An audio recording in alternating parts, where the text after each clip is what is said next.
Hello students, welcome है आप सभी का आपके प्यारे से चैनल पे पीसीबी क्लब। और मैं हूं आपकी सुमन मैम। तो आज हम लोग 10th क्लास के फिजिक्स का जो चैप्टर है आपका रिफ्रैक्शन ऑफ लाइट, तो हम लोग आज पढ़ेंगे the law of refraction of light. हमारी जो रे है, लाइट रे रिफ्रैक्शन जो करती है तो वो कुछ लॉ फॉलो करती है। हमारी जो लाइट रे है एक मीडियम से दूसरे मीडियम में जाती है तो क्या हो जाती है, रिफ्रैक्टेड हो जाती है। अब ये जो रिफ्रैक्शन होता है ये 2 लॉ के अकॉर्डिंग होता है, first law and second law.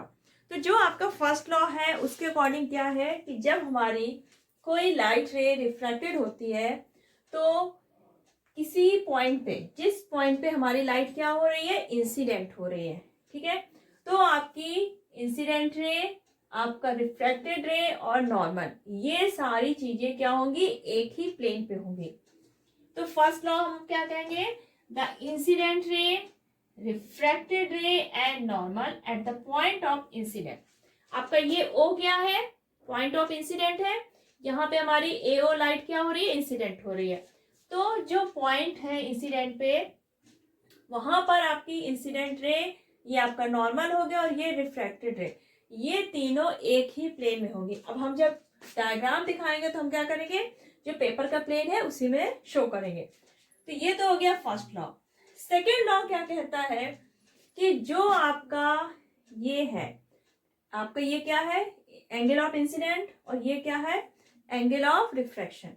तो इन दोनों के बीच का जो रिलेशन है, एंगल ऑफ इंसिडेंट और एंगल ऑफ रिफ्रैक्शन, इनका जो रिलेशन है वो है आपका सेकंड लॉ। और ये जो रिलेशन है ये दिया था स्नेल ने 1621 में। अब स्नेल ने दिया तो इसको हम लोग बोलते हैं Snell's law of refraction of light. तो what is the Snell's law of refraction of light? The ratio of sine of angle of incidence to the sine of angle of refraction is constant for a given pair of medium।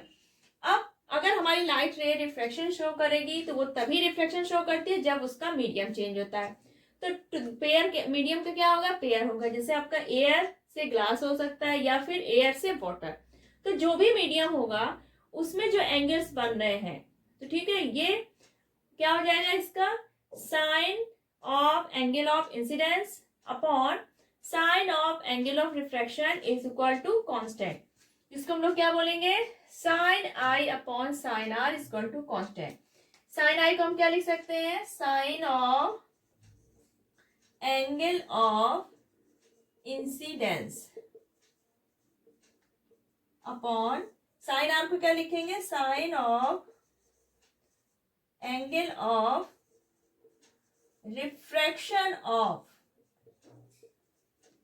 Sign of angle of refraction.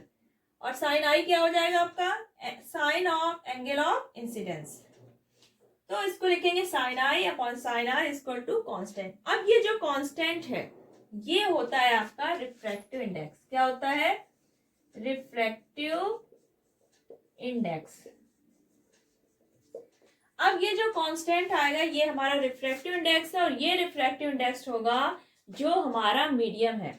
हमारी light रे air से किस में जा रही है, glass में। तो यानी कि ये जो रिफ्रैक्टिव इंडेक्स होगा ये किसका होगा, आपका ग्लास का।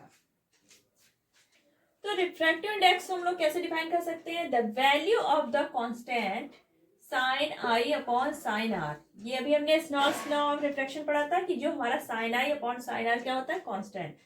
तो जो इसकी वैल्यू होगी, the value of the constant sine I upon sine r for a ray of light passing from air into a particular medium. जब हमारी लाइट रे एयर से किसी मीडियम में जाती है तो जो साइन आई और साइन आर के बीच जो कांस्टेंट आता है वो क्या कहलाएगा, हमारा उस जो मीडियम है उसका क्या होगा, हमारा ये रिफ्रैक्टिव इंडेक्स होगा। यानी कि अगर हमारी लाइट रे एयर से ग्लास में जा रही है तो जो ये कांस्टेंट की वैल्यू आएगी वो किसका रिफ्रैक्टिव इंडेक्स होगा, हमारा ग्लास का। अगर हमारी लाइट रे एयर से वाटर में जा रही होती तो जो रिफ्रैक्टिव इंडेक्स निकलता वो किसका होता, वाटर का। यानी कि एयर हमारा पहला मीडियम है और इसमें क्या होगी, लाइट हमारी यहाँ से जाएगी और जिस मीडियम में जा रही है उस मीडियम का रिफ्रैक्टिव इंडेक्स हमें मिलता है इस कांस्टेंट के थ्रू। और और इसको हम लोग डिनोट करते हैं स्मॉल एन से। रिफ्रैक्टिव इंडेक्स को हम लोग किससे डिनोट करते हैं, जो आपका लेटर है स्मॉल एन। तो हम क्या लिखेंगे, small n equal to sine I upon sine r. अब जो साइन आई है ये इंसिडेंट रे का होगा और ये एंगल कहाँ बनेगा आपका, एयर में, और जो साइन आर है रिफ्लेक्शन एंगल जो, ये कहाँ बनेगा, मीडियम के अंदर। मान लीजिए कोई रे है, लाइट रे, ठीक है, तो वहां पर आई की वैल्यू दे रखी है 37 और आर दे रखा है रिफ्रैक्शन एंगल 24। तो हम निकालेंगे अब रिफ्रैक्टिव इंडेक्स ऑफ मीडियम। तो हमें फॉर्मूला पता है एन यानी constant equal to sine I upon sine r. तो हम क्या लिखेंगे, n equal to sine i की वैल्यू कितनी दी आपको 37 और साइन आर दिया आपको 24। ठीक, अब हमें यहाँ पर जो साइन 37 है साइन 24 इनकी वैल्यू क्या होगी हमें क्वेश्चन में दे रखी होगी। तो हम वैल्यू पुट कर देंगे। आपको साइन 37 की वैल्यू दे रखी 0.6 और साइन 24 की 0.4। तो 0.6 अपॉन 0.4 ये आया 6 अपॉन 4 यानी कि 1.5। तो हमारा यहाँ पे मीडियम क्या था, ग्लास, और ग्लास का रिफ्रैक्टिव इंडेक्स क्या होगा फिर 1.5। तो इस तरह से अगर हमारे न्यूमेरिकल्स आते हैं कि हमारा जो मीडियम है उसका रिफ्रैक्टिव इंडेक्स निकालना है, तो हम स्नेल्स लॉ लगा देंगे और हमारा रिफ्रैक्टिव इंडेक्स निकल आएगा।